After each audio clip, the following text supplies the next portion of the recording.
Pārbaudiet, meklējiet, tiešām no sirds meklējiet, neļaujiet, ja jums ir jautājumi, jautājiet. Jautājiet Dievam, ja jūs neticat Dievam, jautājiet kādiem cilvēkiem, meklējiet, tiešām no sirds meklējiet.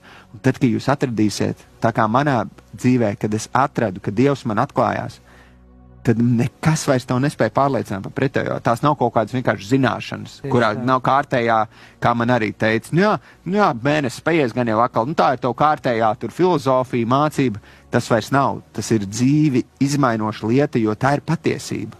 Tu saproti, ka rekur ir viena patiesība, tu saproti, kā notiek pasaulē kaut kādas lietas. Tu redzi, tev visam ir tāds, Bībelē tu atrod visam tādu izskaidrojumu. Protams, ne visām lietām tu atrod izskaidrojumu. Ir lietas, kuras tiešām, ja man kāds prasa, kāpēc notiek tā, es nezinu, godīgi saku, es to nemācēšu izskaidrot, kāpēc notiek tā. Bet viss, kas ir jāzina, atklāts. Jā, viss, kas ir jāzina, tas ir atklāts. Un tieši tāpēc, kāpēc Kristus? Tāpēc, ka viņš neko neprasa. Viņš tikai prasa tavu sirdi.